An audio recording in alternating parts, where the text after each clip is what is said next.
Artigo 5º agora, vamos falar acerca de greves, acerca de paralisações, tá? Olha só o que o artigo 5º vem dizer. O psicólogo, quando participar de greves ou paralisações, garantirá que as atividades de emergência não sejam interrompidas, tá? Então, não se deve interromper as atividades emergenciais, mesmo em caso de greves ou paralisações. Garantirá que haja prévia comunicação da paralisação aos usuários ou beneficiários dos serviços atingidos pela mesma. Artigo 6º. O psicólogo, no relacionamento com profissionais não psicólogos, tá? Encaminhará a profissionais ou entidades habilitados e qualificados demandas que extrapolem o seu campo de atuação. B. Compartilhará somente, tá, informações relevantes para qualificar o serviço prestado, resguardando o caráter confidencial das comunicações, assinalando a responsabilidade de quem as recebe de preservar o sigilo. Bom, pessoal, aqui um ponto que já conhecido nosso, né? Como nós temos visto já na avaliação psicológica, na resolução, agora no código, toda e qualquer informação prestada a terceiro, tá?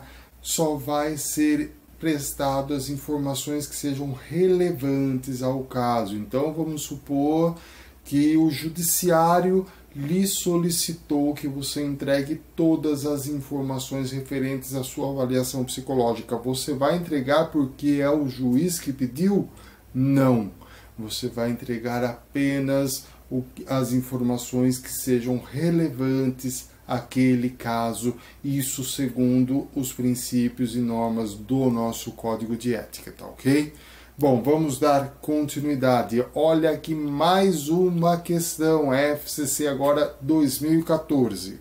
O psicólogo, quando participar de greves ou paralisações, segundo o Código de Ética, deve: alternativa A, garantir que as atividades de emergência não sejam interrompidas. Opa, matamos a questão logo de cara. Não, nós acabamos de ver isso. Quando houver greve ou paralisação, uma das situações é que ele vai garantir que as atividades emergenciais elas não sejam interrompidas. Com isso, gabarito correto, alternativa A, nem vou me atentar às outras alternativas neste caso, tá ok? Bom, vamos lá. Artigo 7º. O psicólogo poderá intervir na prestação de serviços psicológicos que estejam sendo efetuados por outro profissional nas seguintes situações. Primeiro, a pedido do profissional responsável pelo serviço. Segundo, em caso de emergência ou risco ao beneficiário ou usuário do serviço, quando dará imediata ciência ao profissional. C. Quando informado expressamente por qualquer uma das partes da interrupção voluntária e definitiva do serviço. E D. Quando se tratar de um trabalho multiprofissional e a intervenção fizer parte da metodologia adotada. Então, o psicólogo ele não vai sair por aí dando palpite, interferindo na atuação de outro profissional. Somente nessas 4 situações é que ele vai poder intervir na atuação de outro profissional, tá ok? Artigo 8º. Para realizar atendimento não eventual de criança, adolescente ou interdito, o psicólogo deverá obter autorização de ao menos de um de seus responsáveis, observadas as determinações da legislação vigente. Parágrafo 1º. No caso de não apresentar um responsável legal, o atendimento deverá ser efetuado e comunicado às autoridades competentes. Segundo, o psicólogo responsabilizar-se-á pelos encaminhamentos que se fizerem necessários para garantir a proteção, olha aqui, integral do atendido. Artigo 9º. É dever do psicólogo respeitar o sigilo profissional a fim de proteger, por meio de confidencialidade, a intimidade das pessoas, grupos ou organizações a que tem acesso no exercício profissional. Artigo 10º. Nas situações em que se configure conflito entre as exigências decorrentes do disposto no artigo 9º e as afirmações dos princípios fundamentais desse Código, executando-se os casos previstos em lei, o psicólogo poderá decidir pela quebra de sigilo, baseando sua decisão na busca pelo menor prejuízo. Parágrafo único. Em caso de quebra de sigilo previsto no caput desse artigo, o psicólogo deverá restringir-se a prestar novamente aqui, olha, informações estritamente necessárias. Então o psicólogo ele pode decidir pela quebra do sigilo? Claro que ele pode, de acordo com algumas situações. No entanto, mesmo diante dessas situações, ele somente vai prestar as informações que são estritamente necessárias àquele caso, tá? Note que essas situações, elas visam em cima de entorno, na verdade, de um menor prejuízo, tá ok? Então, isso é uma das avaliações que o psicólogo ele deve fazer, ele vai optar por isso, tá bom? Artigo 11º. Quando requisitado a depor em juízo, o psicólogo poderá prestar informações considerando o previsto neste código, ou seja, ele vai prestar as informações somente necessárias àquele caso. E é isto que prevê o nosso código de ética, tá ok? Como nós já falamos, se o judiciário ele pedir todas as informações, não, tá ok? Somente as necessárias.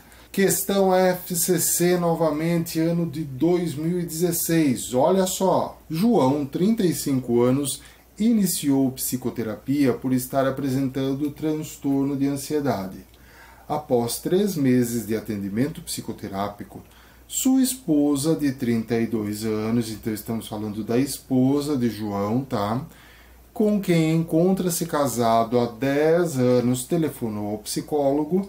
Ele disse que desejava saber como estava seu marido e como estava evoluindo o trabalho terapêutico. Nesse caso, de acordo com o Código de Ética Profissional do Psicólogo, o psicólogo, alternativa A, o psicólogo não pode fornecer informações, pois é dever do psicólogo respeitar o sigilo profissional por meio da confidencialidade. Olha, pessoal, nós temos isso no nosso código de ética, não? Por mais que se trate da esposa do João querendo saber informações a respeito do caso, existe um sigilo profissional a ser cumprido, tá? Não foi ela que solicitou atendimento para um interdito, para uma criança, não. João, ele tem 35 anos, ele é totalmente capaz de dar conta de si. Então, a princípio, nós temos aqui o nosso gabarito, não? Vamos dar continuidade nas alternativas só para confirmar? Pode fornecer informações por ser solicitação do cônjuge com mais de 5 anos de relacionamento. O Código de Ética não traz nada disso, alternativa errada. C. Poderia fornecer informações aos pais do paciente por normas de confidencialidade. Sim, poderia, se João fosse um adolescente, fosse uma criança, mas João tem 35 anos, alternativa errada. Pode fornecer informações por ser solicitação de um cônjuge, dado que o psicólogo precisa dividir a responsabilidade com outro adulto relacionado ao paciente. Não, tá ok? E não pode fornecer informações, a não ser que seja por demanda de seu médico ou coordenador do curso da instituição a qual o paciente estuda, no sentido de favorecê-lo, totalmente errada também. Com isso, a alternativa correta realmente alternativa A. Outra questão agora, FCC, ano de 2012. O Código de Ética Profissional do Psicólogo prevê que, quando requisitado a depor em juízo, o psicólogo poderá, olha aqui, prestar informações considerando o previsto no referido código. Realmente, a alternativa totalmente de acordo com o nosso código, não? Vou continuar, mas acredito que também seja a alternativa A. Não está obrigado a comparecer na audiência. Não, ele está obrigado a comparecer na audiência sim. Ele só vai prestar informações que forem necessárias ao caso, tá bom? C. Deve indicar bibliografia que esclareça previamente alguns pontos ao juiz. Não. D. Pode apenas responder a quesitos. Não, também. Não é o que o nosso Código de Ética traz. E a alternativa E. Deve sempre entregar por escrito seus achados e conclusões sobre o caso. Não, imagine se ele acha ele tem um achado, né? Ele tem um escrito que é confidencial ao paciente, aliás, do paciente, geralmente isso acontece. Então ele não vai entregar todos os seus documentos, todas as suas anotações, tá ok?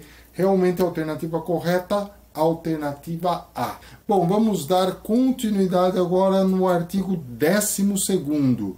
Nos documentos que embasam as atividades em equipe multiprofissional, o psicólogo registrará apenas, de novo, as informações necessárias para o cumprimento dos objetivos do trabalho. 13º, no atendimento à criança, ao adolescente ou ao interdito, deve ser comunicado aos responsáveis o estritamente essencial para se promover medidas em seu benefício. A utilização de quaisquer meios de registro e a observação da prática psicológica obedecerá às normas deste código e à legislação profissional vigente, devendo o usuário ou beneficiário, desde o início, ser informado. Então, novamente, enfatizando o nosso código, enfatizando a necessidade de se prestar informações que sejam estritamente ligadas ao caso, tá bom?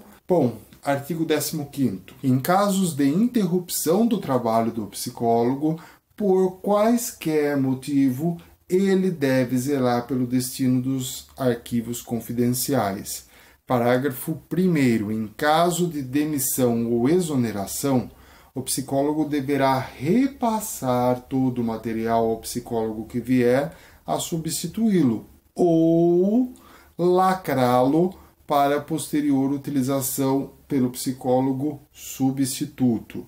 2. Em caso de extinção do serviço de psicologia, o psicólogo responsável informará o Conselho Regional de Psicologia que providenciará a destinação dos arquivos confidenciais. Artigo 16º.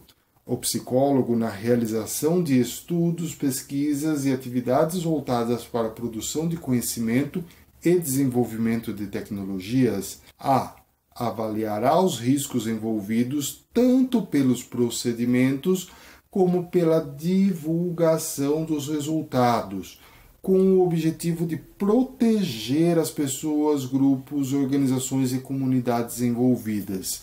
Então, a questão da proteção, como você pode ver, está muito presente no nosso Código de Ética, tá? É dever do psicólogo garantir a proteção de qualquer que seja o seu atendido, quer seja um indivíduo, quer seja uma organização, uma comunidade ou mesmo um grupo, tá ok? B. Garantirá em caráter voluntário a participação dos envolvidos mediante consentimento livre e esclarecido, salvo nas situações previstas em legislação específica, respeitando os princípios desse código, logicamente. C. Garantirá o anonimato das pessoas, grupos ou organizações, salvo interesse manifestos destes. Garantirá o acesso das pessoas, grupos e organizações aos resultados das pesquisas ou estudos após o seu encerramento, sempre que assim o desejarem. Artigo 17º. Caberá ao psicólogo docente ou supervisores esclarecer, informar, orientar e exigir dos estudantes a observância dos princípios e normas contidas neste código. 18º. O psicólogo não divulgará, ensinará, cederá, emprestará ou venderá a leigos, tá? Instrumento ou técnicas psicológicas que permitam ou facilitem o exercício ilegal da profissão. 19º. O psicólogo, ao participar de atividades em veículos de comunicação, zelará para que as informações prestadas disseminem o conhecimento a respeito das atribuições, da base científica e do papel social da profissão. Artigo 20º, pessoal, nós estamos chegando ao nosso final. E como você pode ver, eu trouxe várias questões, ainda tem questão, né? São muitas questões a respeito do Código de Ética, tá? Embora ele seja um pouco maçante por ser lei, por trazer coisas muito parecidas, é de grande importância que você saiba, tá bom? Vamos lá? Artigo 20º. O psicólogo, ao promover publicamente seus serviços, por quaisquer meios, individual ou coletivamente, a. informará o seu nome completo, o CRP e o seu número de registro. B.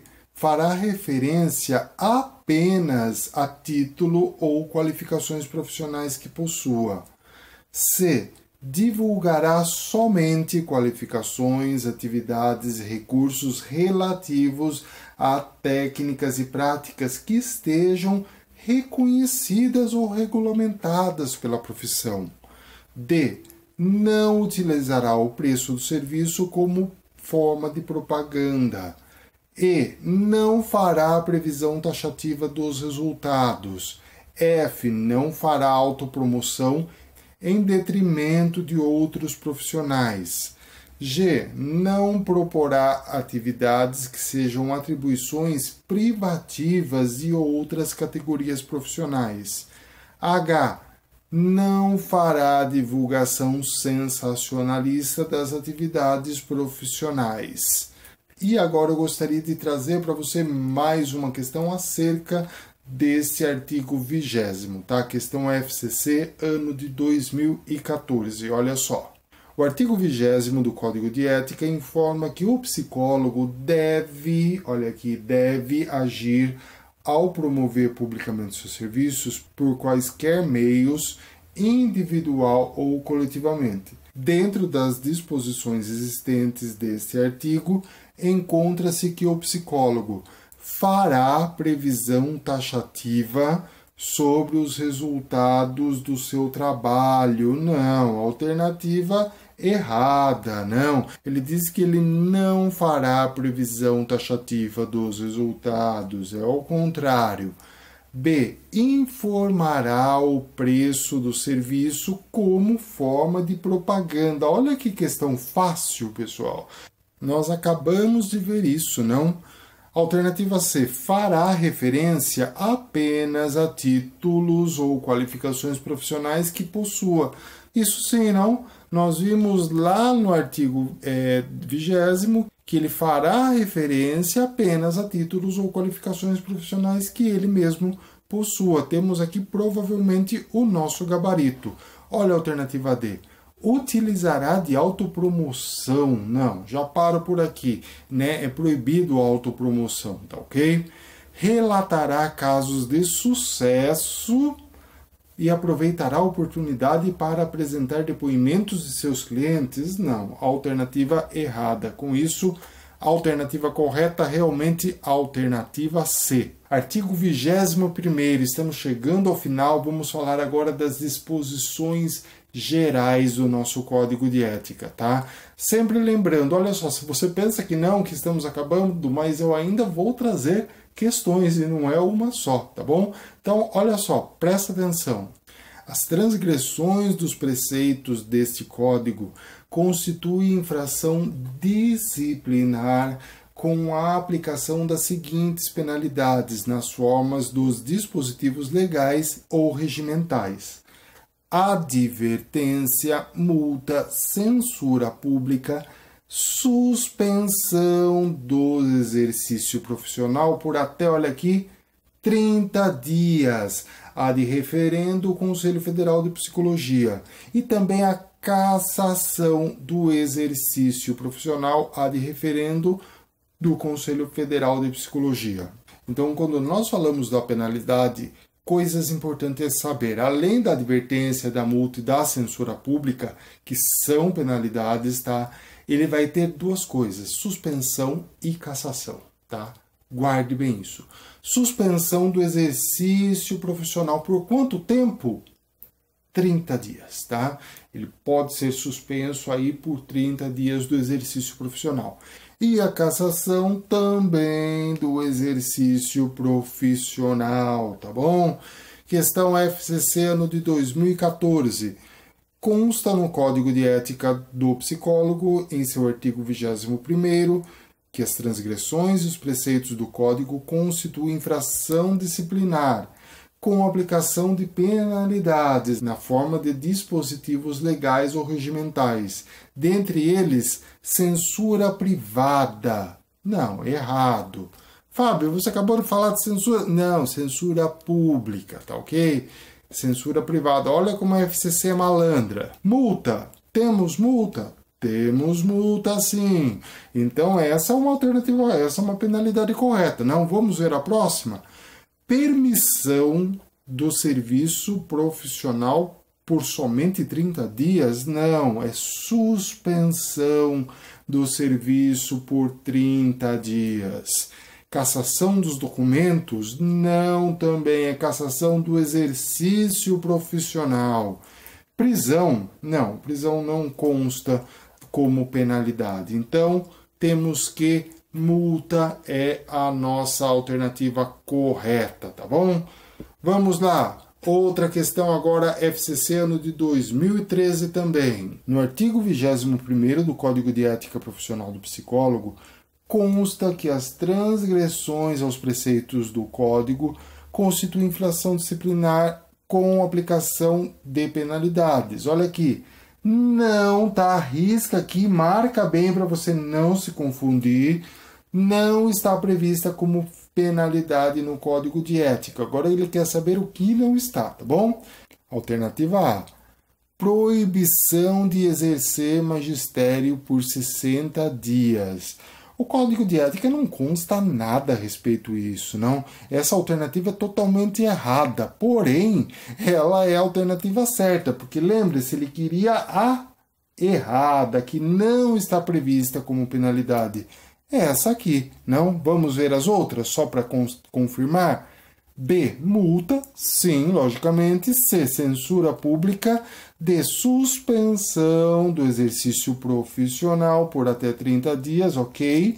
E cassação do exercício profissional. Com isso, alternativa correta, alternativa A. E assim nós chegamos ao último slide do nosso curso, tá? Os últimos 4 artigos muito básicos, tá? Que não necessita de questão, pelo menos até o momento eu nunca vi questões a respeito desses 4 artigos, tá? Mas é bom trazê-los. Então, olha só, artigo 22º, as dúvidas na observância desse código e os casos omissos serão resolvidos pelos conselhos regionais de psicologia, ad referendo do Conselho Federal de Psicologia. Então, se cair por acaso em uma prova que as dúvidas e observâncias e também os casos omissos serão resolvidos pelo Conselho Federal de Psicologia, está errada. Conselho aqui, Regional de Psicologia, tá bom? 23º. competirá ao Conselho Federal de Psicologia firmar jurisprudência quanto aos casos omissos e fazê-la incorporar a este Código. 24º. O presente Código poderá ser alterado pelo Conselho Federal de Psicologia por iniciativa própria ou da categoria, ouvidos conselhos regionais de psicologia. Então, os conselhos regionais de psicologia serão ouvidos em alguma possível mudança do código pelo Conselho Federal, tá bom?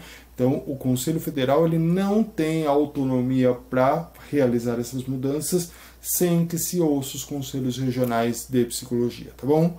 E, por fim, artigo 25º, este código entra em vigor no dia 27 de agosto de 2005. Com isso, nós encerramos mais esse bloco e encerramos este módulo, esse primeiro módulo do curso para o TRT Campinas, TRT 15, tá ok? Segundo módulo já estará disponível, aliás, já não, né? Aqui no dia 7 de abril estará disponível e eu aguardo você lá, tá ok? Grande abraço, estude muito e eu te vejo em breve.